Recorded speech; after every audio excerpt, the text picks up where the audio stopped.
Ambati silks Kanjeevaram sorry store now in Vijayawada. Exclusive పట్టు saris, సల్వాస్ and lehengas.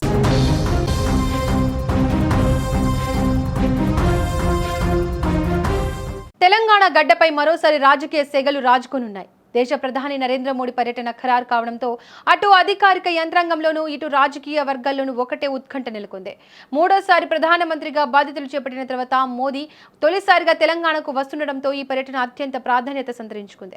కేవలం అభివృద్ధి కార్యక్రమాలకే పరిమితం కాకుండా రాబోయే రాజకీయ సమీకరణాలకు దిశానిర్దేశం చేసేలా ఈ పర్యటన సాగనుంది.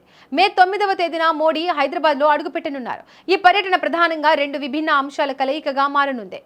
ఒకవైపు కేంద్ర ప్రభుత్వం రాష్ట్రంలో చేపట్టిన భారీ ప్రాజెక్టుల ప్రారంభోత్సవాలు, శంకుస్థాపనలు ఉండగా, మరోవైపు సికింద్రాబాద్ పరేడ్ గ్రౌండ్స్ లో నిర్వహించే భారీ బహిరంగ సభ ద్వారా తన పొలిటికల్ మార్క్ చూపించబోతున్నారు. హైదరాబాద్ వేదికగా జరుగుతున్న ఈ బహిరంగ సభను బీజేపీ రాష్ట్ర నాయకత్వం ప్రతిష్టాత్మకంగా తీసుకుంది.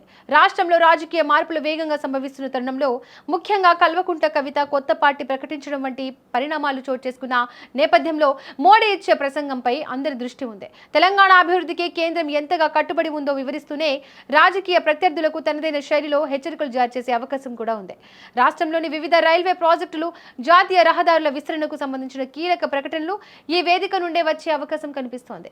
ఇప్పటికే ఎస్పీజీ బృందాలు హైదరాబాద్ చేరుకుని భద్రతా ఏర్పాట్లను పర్యవేక్షిస్తున్నారు. పరేడ్ గ్రౌండ్ పరిసరాలను తమ ఆధీనంలోకి తీసుకున్నాయి. రాష్ట్ర వ్యాప్తంగా ఉన్న బీజేపీ కార్యకర్తల్లో ఉన్న ఉత్సాహాన్ని నింపేందుకు, జనగణన వంటి కీలక అంశాలపై స్పష్టత ఇచ్చేందుకు ఈ పర్యటనను ఒక వేదికగా మోడీ మలుచుకోనున్నారు.